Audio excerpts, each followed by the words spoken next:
Okay guys, ito na po ang ating ang ating bricks, no, at unti-unti na pong nabubuo. Ay dito banda, ito kinakat na po nila yung bricks, na iniisa-isa na po nila yan para lang ay pumantay guys. Ito yan.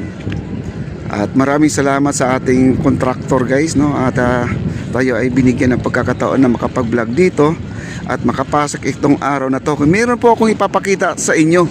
Meron tayong tinatawag na round table dito sa loob ng ating round table. Oh, hello sir, ito yung mga pugi natin guys. Oh, ayan, oh. Shout out sa mga pugi natin dyan. Taga saan po kayo sir? City. Ha? City. Cavite City. Cavite, taga Cavite sila. Ayan, oh. Yan ang mga masisipag dito guys. Mga kamay po nila mga gumagawa dito sa ating maestranza. Ayan po. Dami pang bricks dito, nakakamada. At malayo na po ang kanilang narating. At malapit na po talaga guys, no? Halos kumpleto na po ang mga bricks dito. At ang maganda kasi dito may design pa, na nilagyan po nila ng design. Ayan, oh, may design, oh. Ayan, may design. Ayan. Wow. Ayan, at tuloy po natin. Meron tayong bagong upload po natin, kuha natin kagabi yon. Ayan guys, at napakasarap po pakinggan kasi kasama po natin si boss kagabi at siya pa ang nagpapaliwanag, no? Siya ang nag-explain. At ang ating ilaw, ang ating baluster, nagkaroon po tayo ng mga ilaw dito sa ating baluster ay imported pala yan mga kaibigan, na galing po ng Germany. Itong ilalim na yan, meron tayong mga ilaw dyan, no? Tapos doon sa dulo naman, at ipapakita ko sa inyo yung tinatawag natin na rotonda. Ipapakita ko sa inyo. Kagabi kasi hindi na po natin kinunan dahil hindi na ako bumalik. Nagkwentuhan na lang po kami ni Bossing doon sa may entrance, no? At di na po tayo bumalik dito sa pagbubuhos ng mga semento. Ito po yung naglalatag ngayon ng mga bricks fever mga kaibigan. Ayan po sila kuya. At napakabilis po nila magtrabaho guys. Biruin nyo naman, no? At malapit na, pero sa tingin mo parang hindi nila kakayanin, pero ang ating kontraktor talagang nakalaan na po yung araw niya na matatapos po itong project na to. Ayan po ang ating ang ating fire tree, pasok na po dito sa ating sa ating maestranza Esplanade mga kaibigan. At ngayon po ay tinitrim po nila yan kasi ang sabi naman ni sir ay mas lalong lalago ang dahon yan pag tinitrim mo yan, no? Pag tinanggalan mo siya ng dahon at mas lalong magdadahon pa ng gusto yan. Na-trim lang yan dahil ito ay may gawa ng pumapasok yung kanilang heavy equipment.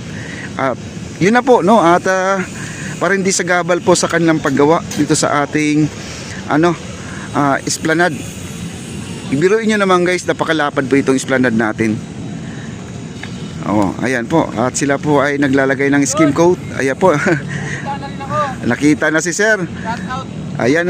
Ano yan sir? Skim coat, no? Skim coat na may halong simento. May halong simento. Ayan, no, napakakinis guys, oh. Oh. Kapadi. Oh, hello.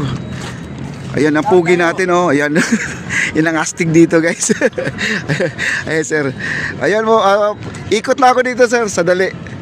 Ayan po ang ating mga pugi dito na mga construction po, mga walang kapaguran. At sumasampa pa sa crane yan. Siya pa yung tinatawag natin na Spider-Man, siya yun. Okay, at dito po ang ating mga baluster na. Ayan. At ay naglalakad po, papunta na po tayo doon sa ruins na yon, yung nakikita natin na structure.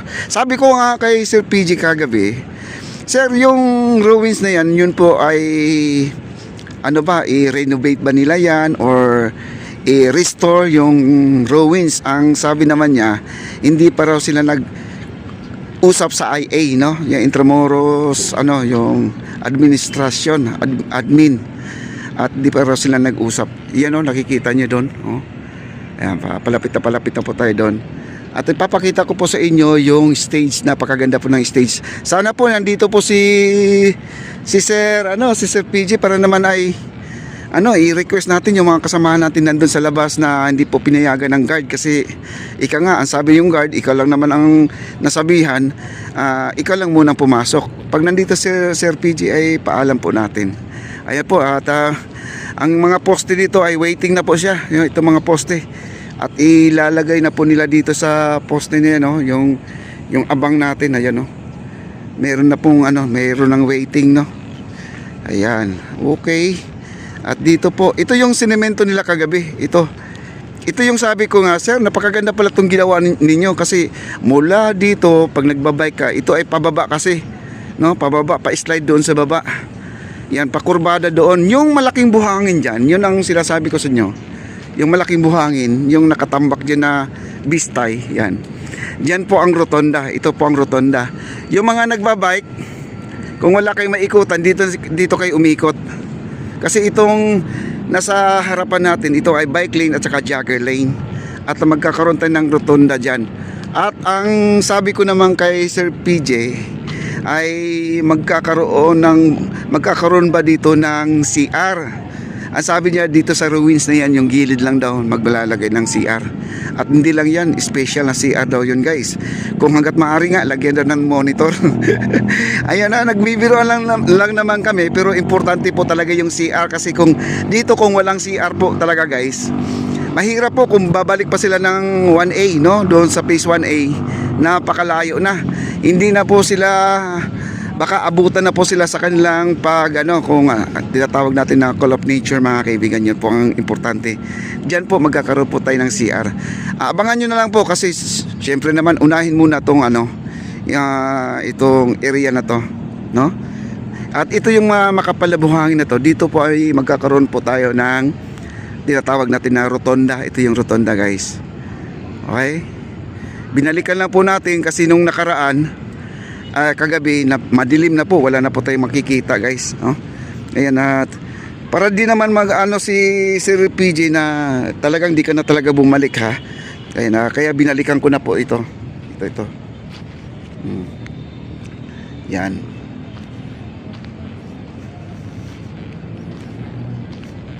Ito yung rotonda dito, banda ang rotonda natin.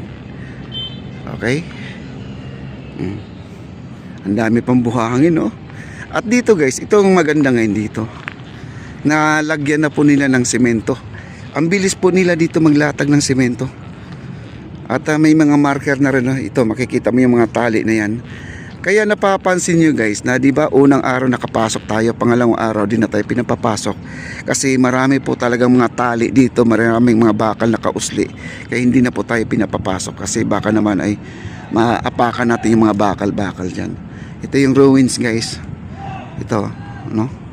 Ang lalaki ng mga adobe, ayan, mga adobe, oh. Ayan, dito po banda maglalagay ng CR.